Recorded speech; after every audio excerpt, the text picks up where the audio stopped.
Well, salutations, Magi students, greetings, and welcome to another lesson on sleight of hand. And this one might be one of the most important ones as we talk about one of the great tricks in all of magic. And sure, we're talking about the sponge balls, but the effect we're really talking about is magic that happens in a spectator's hand. Anytime you can get magic in a spectator's hand, it really amplifies the effect. And I remember clear as a bell the day I walked into Bill Yeager's Classic Magic in Dothan, Alabama. Young man Dougie walks in. He says, "Here, Doug, hold one of the balls. I hold the other." His vanished and appeared in my hand. Blew my mind. It's really a killer trick, but hey, you don't gotta believe me. Believe some childlike wonder. Take a look at these reactions. Open your hand.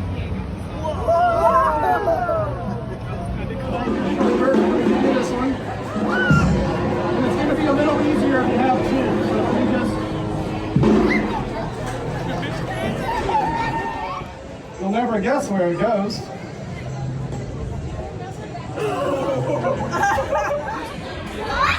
Did you feel it go? Did you go? It's still my hand. Now I'm here to tell you now, for the rest of your magic journey, you're going to be searching for effects that compare to this one, that of a spectator opening their hand and discovering something different inside than what they expected. It simply doesn't get much better than this, and the good news is this routine, the stuff that I'm teaching today, is simple to do.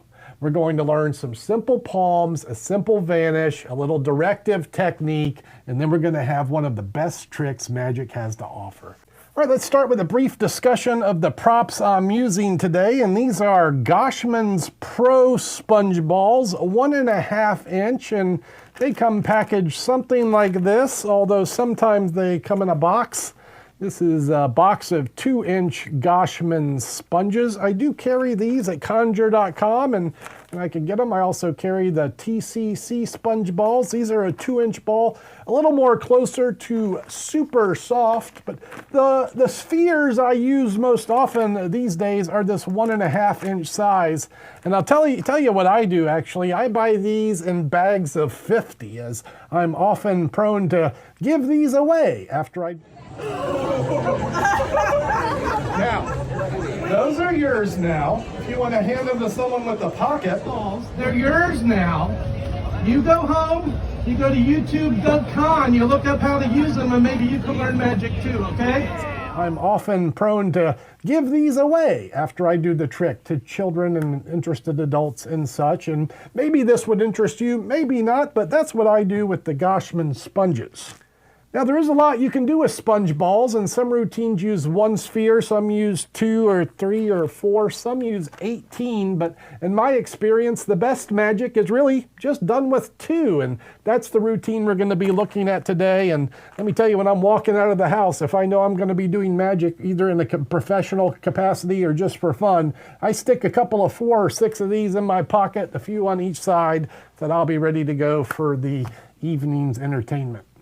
Now, to make this trick come to life, one of the best tricks in the world, all you'll need is 2 simple sleights. You'll need a good finger palm, concealing the object at the base of your fingers as they curl in. Usually this is done while you're holding another ball or a magic wand, so this is super easy. And then the other thing you'll need is a false placement, so pretending to put the ball from one hand into another. I use one of 2 methods here. This is an oldie but a goodie. This is the Reginald Scott put your thumb on it vanish. As I've taught this in the coin magic section. As you turn your hand over, you put your thumb onto the ball to keep it from falling out. Then your other hand closes as though it received it and then moves away. After it moves away, this hand curls loosely and takes the ball into finger palms. So here it is from this view. I show it in this fashion, open the hand to receive it. As the hand turns down, my thumb goes onto the ball. This hand loosely closes, not too tight. It makes like a bulbous fist here. This hand moves away. We're going to move the clean hand first. That's good sleight of hand theory.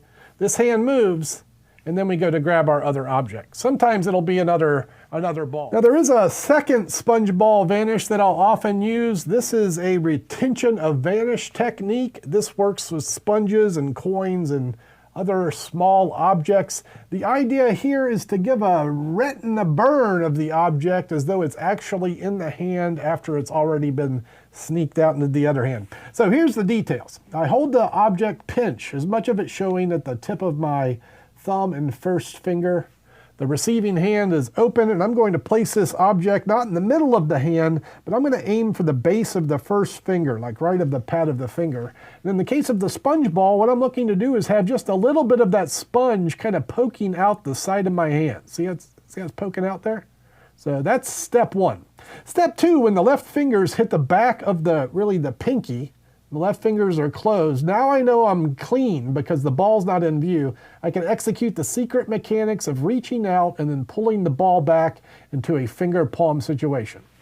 So I display, I hit the spot, the fingers close, and once I'm here, now I can do this. Okay, so just the fingers open and pull the ball back. At this point, we're going to want to move our clean hand first and move the left hand away. So this hand's going to want to move. And then this hand needs to have something to grab. So have a wand or have another ball, have another object that we're ready to go for so that the palming hand doesn't look guilty. And this is really going to clean up this whole vanish. Here's a good way to practice this thing. This is the 10 count. This is good sleight of hand magic, and you can learn a quick trick here. Only takes 10 seconds, looks like this. 1, 2, 3, 4, 5, 6, 7, 8, 9, 10.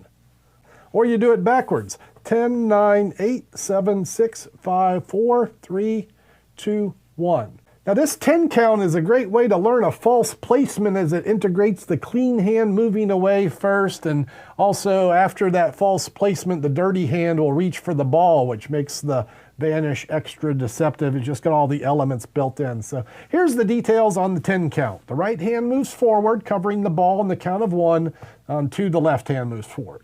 Right hand turns up on the count of 3, then the left hand turns up on the count of 4. Now we're going to do 5, 6, and 7 like this. 5, 6, 7 in false placement. On 8, we pick up this ball, adding it to the ball in our hand. On 9, we open the empty hand, and on 10, show both balls have appeared in the other hand. So 1, 2, 3, 4, 5, 6, 7. This hand moves away. 8, 9, 10. Or backwards, 10, 9, 8, 7, 6, 5, 4, 3, 2, 1. The 10 count. Right, the setup on the routine's pretty easy. As mentioned, before I'm out for the evening, I'll have a few sponge balls in each pocket, and when I'm ready to perform this effect, the goal is to get one into each finger palm. So you just reach in, grab one in each finger palm. That's your secret setup. I like to open this routine by producing the sponge off a person. So I'll reach either behind the ear or on their clothes and say, oh, you brought one of yours. If you don't mind, I'm just going to use one of yours. Oh, I know what you're thinking. One won't be enough. Let me break this one into 2, and we'll use these. So this is the opening sequence that I use. I produced the sponge ball from the spectator, and then I split it into 2. Again, one is palmed in each hand. No one knows what's going to happen yet, so we're home free to start with. As we go to our spectator and make that initial surprise production, either from behind their ear or off their clothing. If I'm doing it off the clothes, I'll employ the John Carney ruse of squeezing this very small. So now when you reach for the clothing, they're not sure what it is, and then you can make the ball appear to grow in size after that. Now, the initial production is followed with the effect of splitting the ball into 2, and there's a couple of ways you can go about this. You have the ball finger palmed in the left hand. This ball has just been produced. As you go to pick it up, land the ball atop this one. You just open the hand and squish down and kind of roll them together. This kind of pinches everything as one. So as you pick up this ball, open flat, push down, roll a little bit, and now we have this situation so that I like to do this way. It really looks like we're just breaking the ball into 2 and then blowing each one up. It's a fun moment. Another fun way to produce the second ball is to do this kind of sawing action and saw the ball in 2, like sawing a lady in half, but with the sponge ball. Kind of the same technique. I have the ball finger palmed, I land on top this one, and this time instead of picking up the two squish balls, I just roll my fingertip between them until they separate into two, and that is sawing a ball in two. Now the next phase of this routine is actually a gag. I get a little joke in as I ask my audience to watch close as I do the world's fastest magic trick. How you like it? They change places. It's a double mystery. I'm thinking this is going to be better if there's two. And with these two, I do the world's fastest magic trick. How you like it? They change places. So that little gag, the change places joke, not only a good joke, gets a little humor in, but it also foreshadows, sets up our next effect, which is the 10 count. So after I do the gag, I say, hey, let me slow that down for you. That was kind of fast. I'll do it in 10 seconds. 3, 4, 5, 6, 7, 8, 9, 10. So that's where I use the 10 count at that moment. And then to bring this routine home, we'll put one of the sponges in our hand, have the spectator hold the other one, ours will vanish, appear in their hand, everyone will go crazy, you go home a hero, this is as good as it gets.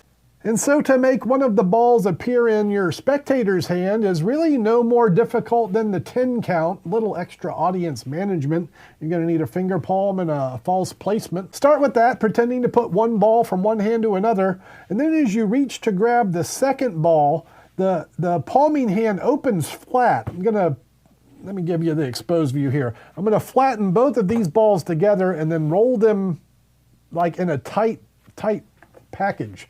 This is about to go in the spectator's hands. If you roll it up good, they won't know what they're holding when you put the two balls in their hand, which is ideal for the surprise finish coming up. So here we are. We've done our false placement. We reach for the second ball, flatten onto the table, roll it lightly, squeeze, and say, here, spectator, hold this.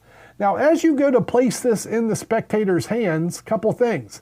You're going to need to gently close their fingers for them. So as you place it in their hand, reach your other hand, and look, I'm using my thumb to keep these squeezed, so that's a good tip. These go in the hand, the thumb stays on the package as you gently tap your fingers against the back of the spectator's fingers. And then do this. Turn their hand over so they're holding their hand in this fashion. The reason you do that is so that the spectator is not prone to prematurely open their hand. If they're just holding their hand here, they're more likely to take a peek and see what's inside. But if you have turned their hand upside down, they're less likely to open their hand and take a look prematurely. So there's a couple tips. That's the action. Show the object, do the false placement, land on top of it, roll them together, squeeze the units, place them into the spectator's hand, keep your thumb on it as you gently close their fingers for them, turn their hand upside down, and now I'll tell you what I like to do here that really takes the magic another level. I do a false placement of the non-existent ball. A false placement of the non-existent ball. So here we are in the routine where I've pretended to put one in my hand. I've added this one. My spectator is holding the two balls here. They think I have one here. What I do is pretend to put this ball into this hand. So I put nothing from here to here, right? And it's that adds to the impossible moment. So, all right, I've got one, you've got one. Watch as mine. And then wide, the screaming, and the money's thrown at you, religions are started. This is the power of magic with two sponge balls. Indeed, magic with sponge balls is some of the best magic you can do, and I hope some of the tricks and techniques and tips we've talked about today will bring you as many smiles as they have me through the years. Have fun!